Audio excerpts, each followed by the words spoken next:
আচ্ছা বন্ধুরা, কখনো কি ভেবেছেন কি আপনার বাড়িতে যে পেট্রোল দিচ্ছেন সেটা আসলে নিরাপদ তো?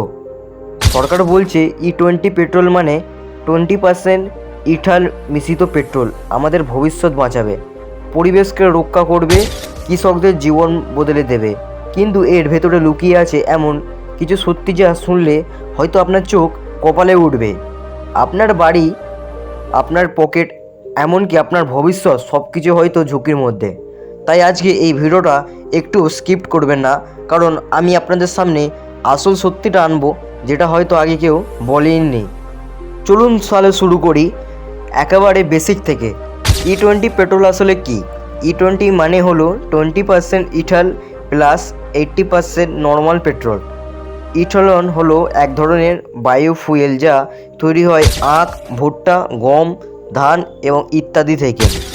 সরকার বলছে এটা আমাদের বিদেশ থেকে তেল কেনার খরচ কমাবে, এটা পরিবেশ বান্ধব কার্বন নিঃসরণ কমাবে, কৃষকরাও লাভবান হবে কারণ তাদের ফসল থেকে ইথনল তৈরি হবে। শোনার পর মনে হচ্ছে দারুণ, তাই না? কিন্তু আসলে খেলা শুরু হচ্ছে এখান থেকে নেই। চলুন দেখি তাহলে সরকারের দাবিগুলো আসলেই কতটা সত্যি। প্রথম দাবি, কার্বন নিঃসরণ কমবে। হ্যাঁ, কিছুটা কমে, কিন্তু খুব বেশি নয়।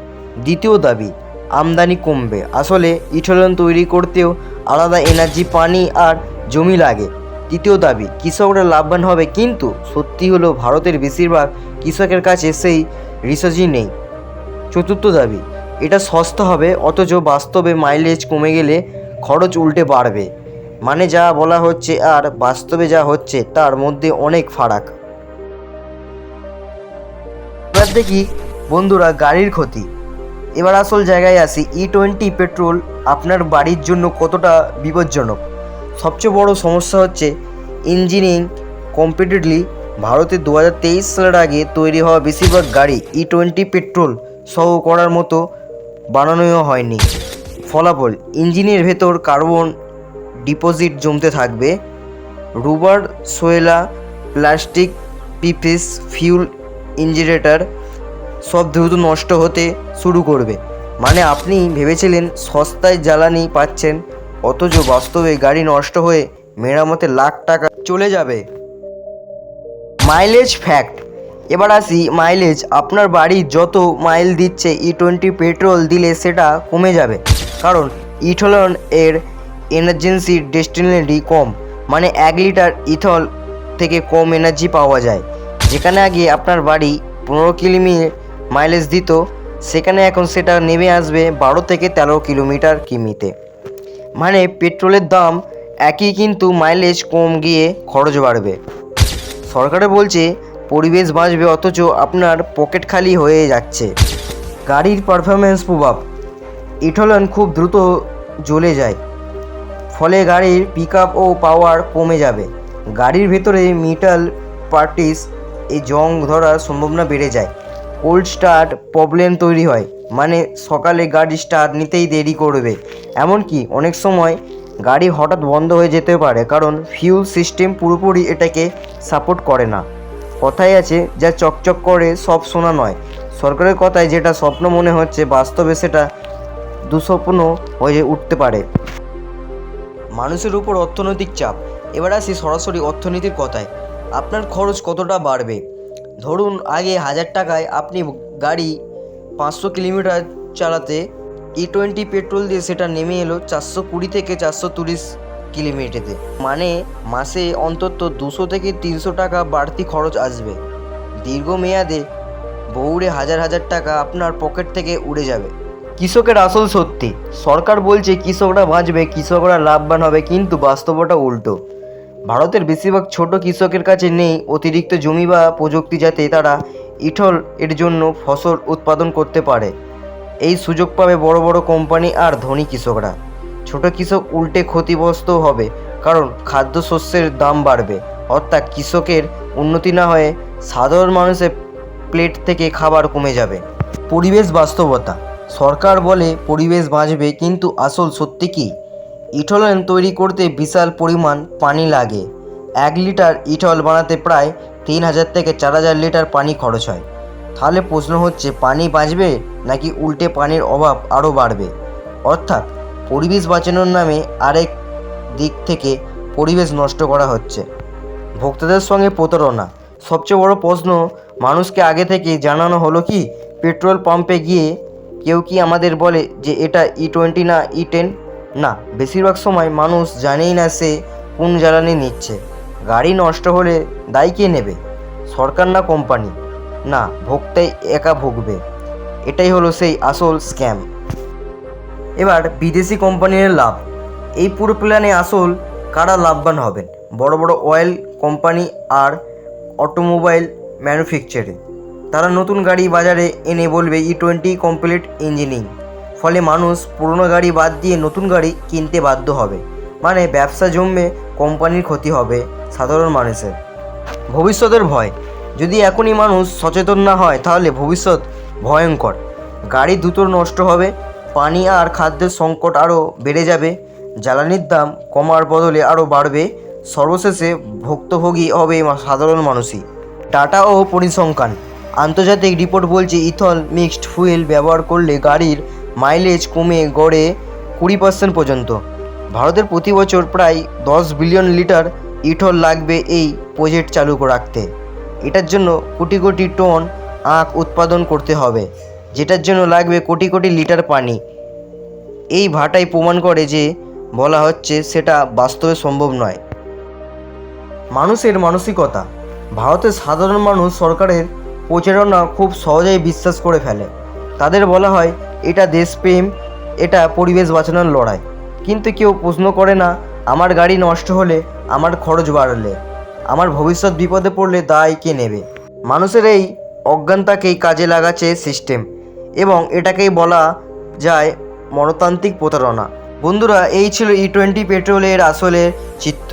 সরকার যা দেখাচ্ছে সেটা শুধু ঢকঢকে ছবি, কিন্তু ভেতরের গল্পটা ভয়ঙ্কর। তাহলে প্রশ্ন হচ্ছে, আমরা কি চুপ করে থাকবো নাকি সত্যিটা জানবো আর অন্যকেও জানাবো? এই ভিডিও শেষ পর্যন্ত থাকুন, কারণ এখানে অনেক কিছু বাকি আছে যেটা শুনলে হয়তো আপনার চিন্তাধারা পাল্টে যাবে। সরকারের লুকানো খেলা। বন্ধুরা, আপনি কি জানেন সরকারের এই ইথল প্রজেক্টের ভেতরে আছে আরেকটা খেলা? সরকার কোটি কোটি টাকা ভর্তুকি দিচ্ছে ইথল উৎপাদনে, কিন্তু ভর্তুকির সবচেয়ে বড় অংশ পাচ্ছে সাধারণ কৃষক নয়, বরং বড় বড় কোম্পানি। অর্থাৎ জনগণের ট্যাক্সে টাকা নিয়ে কোম্পানির পকেট ভরা হচ্ছে। এটাই সেই লুকানো খেলা যা চোখের সামনে থেকেও আমরা দেখতে পাই না। খাবার বনাম জ্বালানি। ইথলন তৈরি হয় আখ, ভুট্টা, গম থেকে, মানে যেটা খাওয়ার জিনিস সেটা জ্বালানি হয়ে যাচ্ছে। এতে খাবারের দাম বাড়বে, কারণ চাহিদা বেশি কিন্তু যোগান কমে যাবে। চিনির দাম বাড়বে, ভুট্টার দাম বাড়বে, সাধারণ মানুষের পেটে খাবার কমে যাবে। কৃষকের ঘর ভরবে না, উল্টে শহরের বাজার ফাঁকা হবে। তাহলে প্রশ্ন হচ্ছে, আমরা খাবার বাঁচাবো নাকি গাড়ি চালাবো? পানির সংকট। 1 লিটার ইথল তৈরি করতে লাগে প্রায় 3 থেকে 4 হাজার লিটার পানি। ভারত ইতিমধ্যেই পানির অভাবে ভুগছে, বিশেষ করে মহারাষ্ট্র, রাজস্থান, উত্তরপ্রদেশের মতো রাজ্যগুলো। এখন যদি কোটি কোটি লিটার ইথল বানানো হয় তাহলে গাড়ির পানির অভাব ভয়ঙ্কর রূপ নেবে। চাষের জন্য পানি পাওয়া যাবে না, মানুষের পান করার পানি পাওয়া যাবে না। অর্থাৎ জ্বালানি বানাতে গিয়ে আমরা নিজের জীবন বাঁচানোর পানি পর্যন্ত হারাতে বসেছি। সাধারণ মানুষের ফাঁদ। আপনার পকেট থেকে কেমন করে টাকা বেরিয়ে যাচ্ছে সেটা একটু ভেবে দেখুন।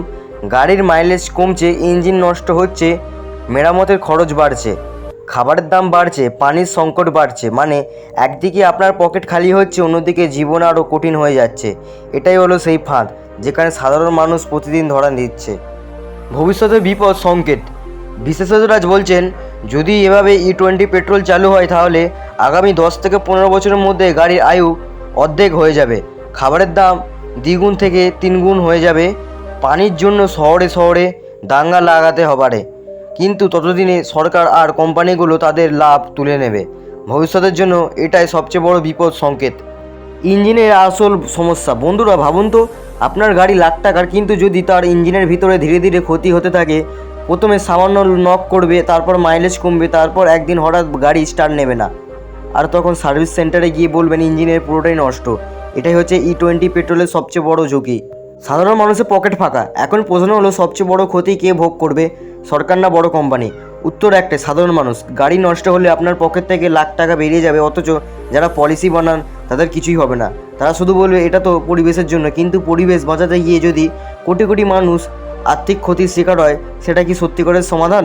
কৃষকের নাম করে ব্যবসা। এখন বলা হচ্ছে কৃষক লাভবান হবে কারণ আখ থেকে ইথানল তৈরি হবে, কিন্তু বাস্তবে কি হচ্ছে? বড় বড় কর্পোরেট মিল মালিকরা আখ কিনে নিচ্ছে আর ছোট কৃষকের হাতে আসছে সামান্য দাম। শেষমেশ কৃষক নয়, বরং কর্পোরেট কোম্পানি এই ব্যবসা থেকে বিশাল মুনাফা তুলছে। আবার একই পুরনো গল্প, কৃষকের নামে শুরু, শেষমেশ ব্যবসায়ীর লাভ। পানির সংকটের বাস্তবতা। 1 লিটার ইথানল তৈরি করতে প্রায় 2800 লিটার পানি লাগে। ভেবে দেখুন তো, একটা দেশে যেখানে কোটি কোটি মানুষ পরিষ্কার পানি পায় না, সেখানে কি এই ধরনের প্রজেক্ট বাস্তবসম্ভব? ভবিষ্যতে পানির জন্য যদি যুদ্ধ লাগে, তখন কি আমরা বলবো না না আমাদের গাড়ির জন্য তো ইথানল দরকার ছিল? এটাই আসল বিপদ। বিকল্প সমাধান কোথায়? তাহলে সমাধান কি?